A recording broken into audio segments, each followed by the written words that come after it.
을미년 새해가 밝았습니다. 여러분 모두에게 하늘로부터 오는 사랑과 평화가 가득하기를 바랍니다. 하늘의 복.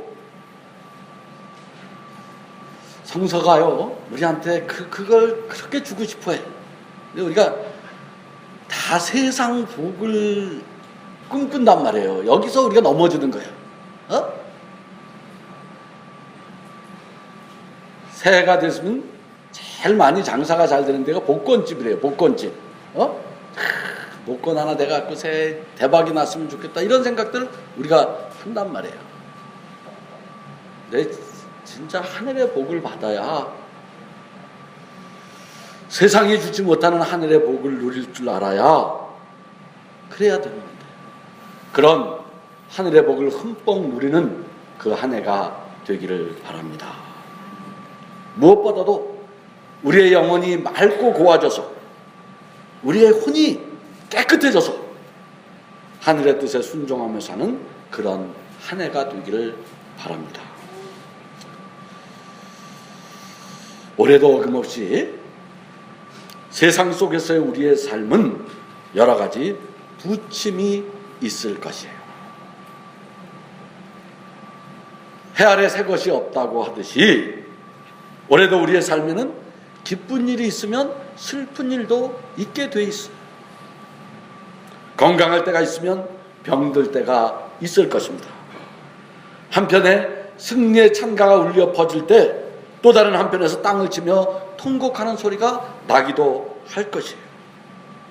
그런데 그 모든 희노애락과 우리들의 삶의 어떤 애욕칠정으로 엉켜있는 이 세상에서 언제나 그 모든 것들 속에 숨어있는 하늘의 뜻을 찾아내고 그 속에 담겨진 하늘의 깜빡이, 하늘의 방향등을 발견하는 우리가 되기를 바랍니다.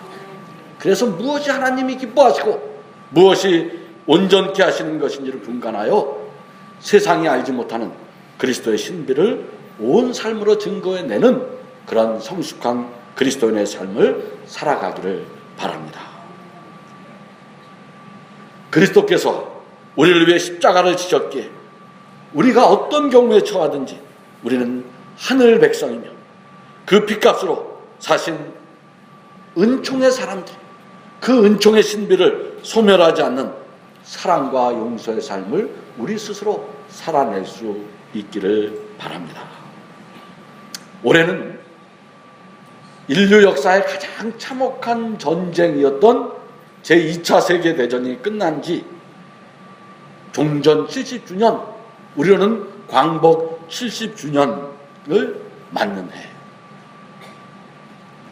지금 우리가 살고 있는 체제는 그 70년의 역사, 1945년 2차 세계대전이 끝나고 새롭게 재편된 세계 질서 속에 우리가 몸담고 살고 있는 거예요.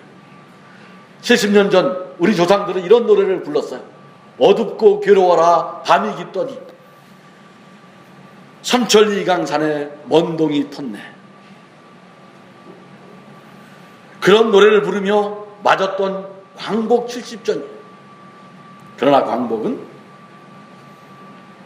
그 광복이 대단히 소중한 것이고 광복으로서의 충분한 의미가 있지만, 그래서 오늘 우리가 여기서 이렇게 이만큼이라도 살고 있지만, 그러나 광복은 그저 희망으로만 오지는 않았어요.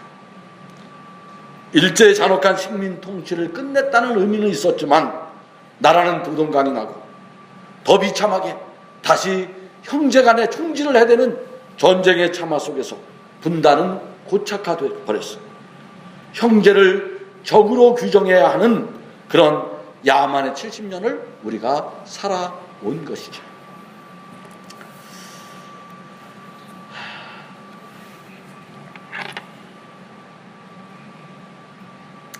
다행히 그래도 작년보다 진짜 올 새해 들어서 다행스러운 것은 남북한 모두가 더 이상 이런 분단 70년을 부끄러움으로 계속할 수 없다, 그런 기운들이 새롭게 조성되고 있어요. 진정으로 이 땅 7천만 결의의 선택, 우리가 여기 7천만 한반도에 몸담고 살고 있는 이 결의가 선택할 수 있는 시간과 기회가 많지 않아요. 형제에 대한 증오심으로 공멸할 것인지, 아니면 서로 용서하고 화해하여 평화의 시대를 열어갈 것인지 우리한테 시간이 많지 않아요. 우리 주변을 보십시오. 지난해 12월에 일본에 총선거가 있었어요. 어떻게 됐습니까? 자민당과 공명당 연합정권이 3분의 2를 넘어서는 압승을 거뒀어요. 이제 평화헌법 구조를 개정할 수 있는 숫자를 확보해 낸 거예요. 오랜 경제 침체로 인한 피로감이 그 사회를 오른쪽으로 그렇게 몰고 가고 있는 거죠. 그런 원동력이 그 사회 내부에 있어요. 일본 사람들이 다 나쁜 사람들 그렇게 생각하면 안 돼. 우리가 아는 것처럼 일본 사람들 개인을 보면 다 좋은 사람들이야. 그런데 그 사회는 지금 그렇게 3분의 2 이상이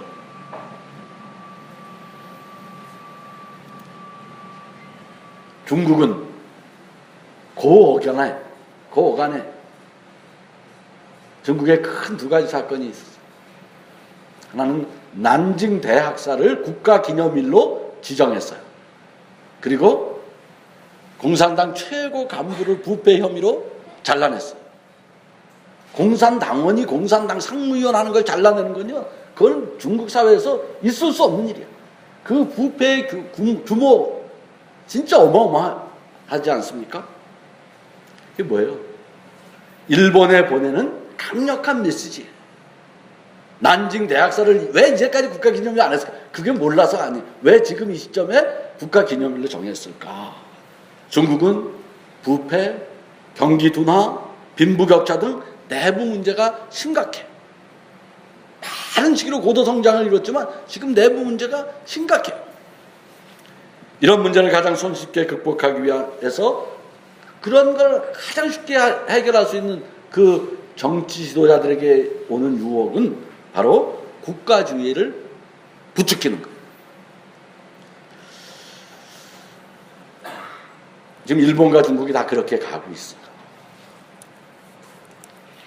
여러분, 우리는 지난 역사를 통해 진정한 평화는 국가주의의 그 부흥, 국가주의의 발흥을 통해 오는 것이 아니라는 것을 우리가 절절히 배워왔어요. 그런데 우리 지금 주변국들은 다시 자신들의 내부 모순을 정직하게 성찰하고 극복하는 대신에 손쉬운 길로 가려고 하는 것이죠. 사회 기득권을 장악하고 있는 기득권 세력들은 늘 이런 유혹에 봉착하게 돼 있어요.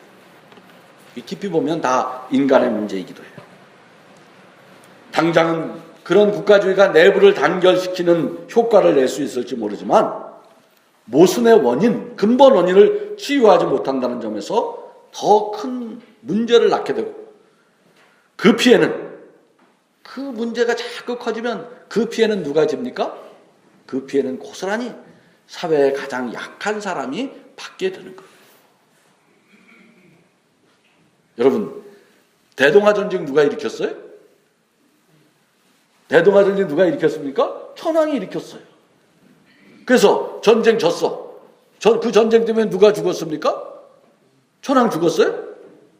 천황은 지금도 잘 살아 대를 이어서. 누가 죽어요? 가난한 백성들 나가서 죽는 거야. 그런 일 속에서 가장 고통을 받는 사람은 누굽니까? 그건 높은 사람들이 아니에요. 여자와 어린아이예요. 세상은 그렇게 되어 있는 거예요. 동서고금 어느 나라를 막론하고, 그래서 기득권자들은 그런 수법을 종종 사용하는 것이죠. 그렇게 몰고 가. 적을, 문제의 본질을, 나의 내부, 자신 안에서 찾지 않고 밖에다가 두면 미움의 논리가 모든 것을 덮어요. 이 문제는 뭐냐? 이 문제는 뭐냐? 저놈 때문에 그런 거다. 저놈 욕하면 그만이야. 그러면 문제는 가볍게 은폐되는 거예요. 모든 것은 저놈 때문이라고 그러면 속은 편하겠지만 문제는 뭐냐? 그 문제를 쌓고 있는 나는 변하지 않는다는 것이에요. 그리고 자기의 문제가 성서적으로 말하면 자기의 죄가 은폐되는 것이에요.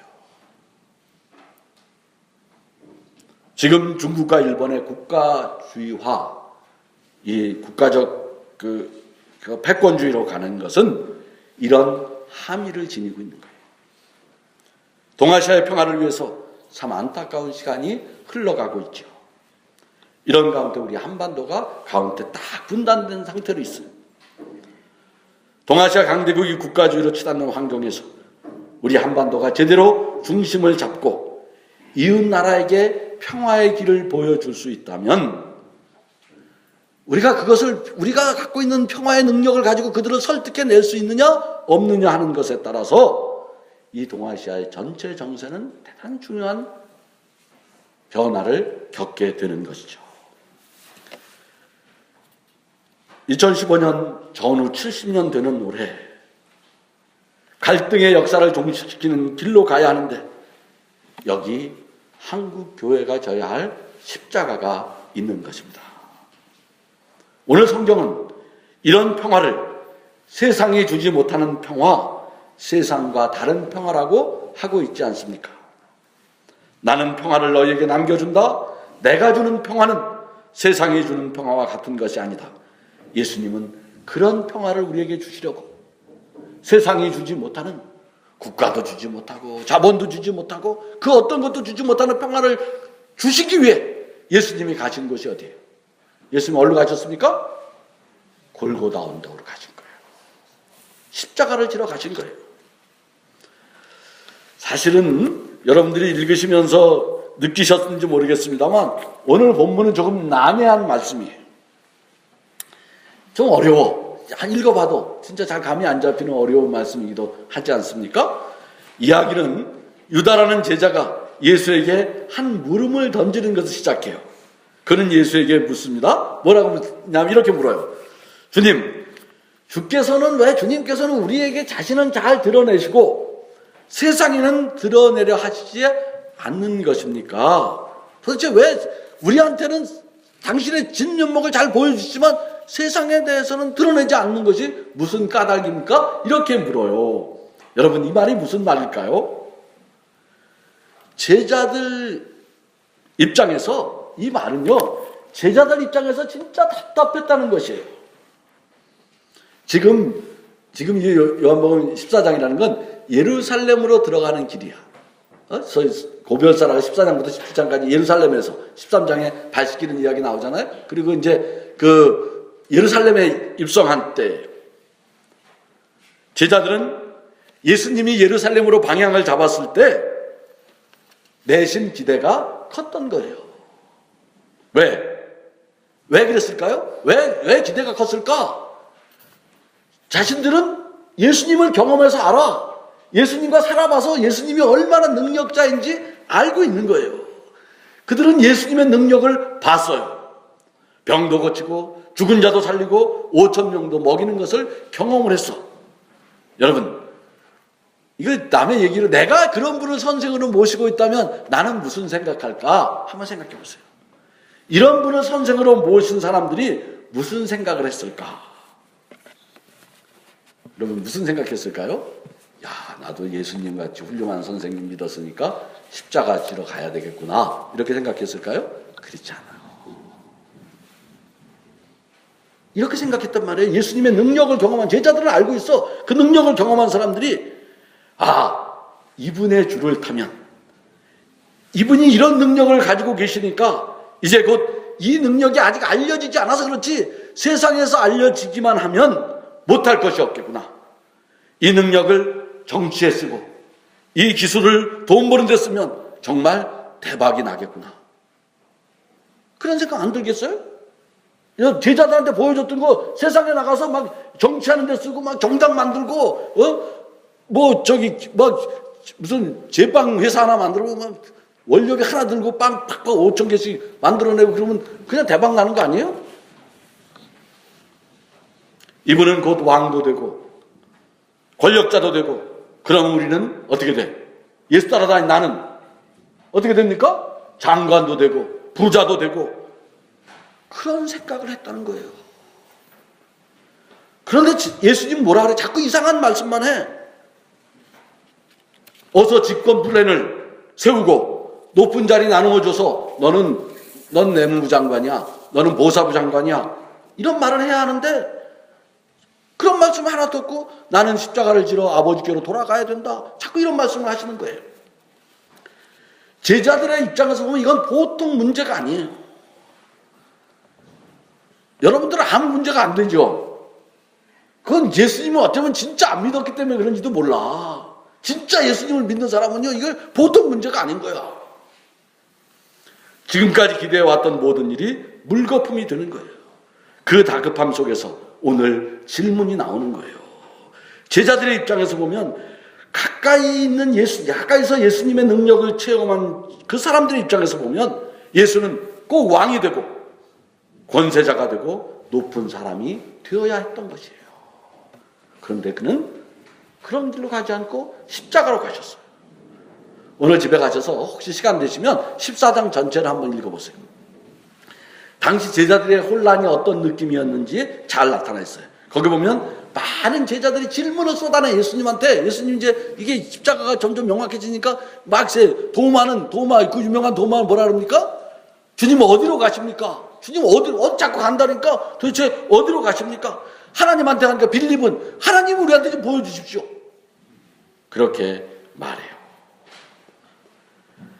제자들의 생각했던 계획이 이 대목에서 와장창 무너지는 가운데 이제 그 오늘 이 질문, 유다라고 하는 사람, 가룟 유다 아닌 다른 유다가 이 모든 제자들의 질문을 다 묶어서 그 답답한 마음을 모아서 이렇게 말하는 거예요. 이제 좀 우리들끼리 말고 세상에서 통하는 방식으로, 우리도 세상에서 떵떵거리고 살아갈 수 있는 그런 방식으로 당신의 재주와 능력을 한껏 사용하자고 그렇게 예수를 압박하고 있는 거예요. 오늘 말씀이 그런 얘기예요. 왜 우리한테만 나타내고 세상에서는 안 나타냅니까? 한번 써보세요. 예수님한테 그렇게 요청하는 거예요. 이에 대한 예수님의 대답이요, 동문서답이 동문서답. 예수께서 대답하셨다고 하는데 아무리 읽어봐도 대답처럼 들리지가 않아요. 여러분, 그 대답이 이런 거예요. 23절 한번 같이 읽어볼까요? 23절 한번 같이 읽어봅시다. 이렇게 되어 있어요. 23 시작. 예수께서 그에게 대답하셨다. 누구든지 나를 사랑하는 사람은 내 말을 지킬 것이다. 그러면 내 아버지께서 그 사람을 사랑하실 것이요, 우리는 그 사람에게로 가서 그 사람과 함께 살 것이다. 이게 무슨 말입니까? 이건 사실 대답이 아니지. 전혀 다른 차원의 다른 세상을 보라는 것이에요. 세상이 주는 평화, 국가가 만들고 돈이 만들고 세상 권세가 만드는 그런 평화 말고, 세상이 약속하는 그런 평화의 약속에 속지 말고 하나님을 사랑하는 사람들 속에 이루어지는 새로운 세상의 평화를 위해 일하라는 것이에요. 그것은 바로 예수를 사랑하는 사람, 하나님을 사랑하는 사람들 속에서 이루어지는 평화인데, 십자가를 통해서 완성되는 평화, 누구도 빼앗을 수 없는 하늘의 평화라는 것입니다. 진정으로 우리가 참 평화를 바란다면 이 십자가 위에서 예수님께서 이룩한 평화에 눈 떠야 한다는 것이죠. 모든 원수된 것을 묶고 하나가 되게 하는 평화, 갈라진 것들을 잇는 평화, 종북, 친일, 무슨 친북, 종북, 그런 거로 다 갈갈이 찢겨져 있는 세상에서 새로운 길을 걷는 평화의 길, 그 일을 위해 누군가 있어 십자가를 질 때 평화가 가능하다는 것이에요. 올해 우리 교회 평화는 평화를 위해 일하는 교회입니다. 진실로 주님이 주신 평화를 위해 땀 흘려 일하는 한 해가 되기를 바랍니다. 오늘 우리는 새해 첫날 교회의 여러 직분자들을 세우는 직원 임명식을 갖습니다. 우리에게 이런 직분을 주시는 것은 무슨 세상이 주는 계급장이 아니에요. 우리에게 직분을 주시는 것은 세상이 주지 못하는 평화를 만들라는 부르시는 거죠.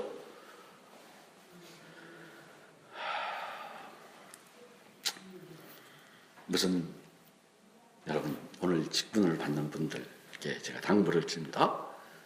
무슨 대단한 일을 하려고 하지 마십시오. 훌륭하고 무슨 놀라운 일을 하려고 하지 그런 거 하는 게 아니에요. 절대 교회는 그런 거 하는 곳이 아니에요. 교회 일은 전략이나 프로그램으로 되는 것이 아니에요. 그런 일들이 많아지면 교회는 반드시 세상이 되고 교회는 망하는 것이에요. 예수는 전략가가 아니라 능력자가 아니라 사랑으로 우리를 사랑하셨기에 십자가를 지신 그 사랑에 덧입어 세상에서 알지 못하는 신비한 공동체가 되자는 것이 교회이고 이게 우리에게 직분을 맡겨주시는 부르심인 것이에요. 세상 속에서 세상이 아닌 그 신비한 평화를 이루어내는 사랑의 일꾼들이 되기를 바랍니다. 올해 우리 모두가 그분의 사랑의 힘으로 내가 선 자리에서 평화의 세길, 세상의 평화가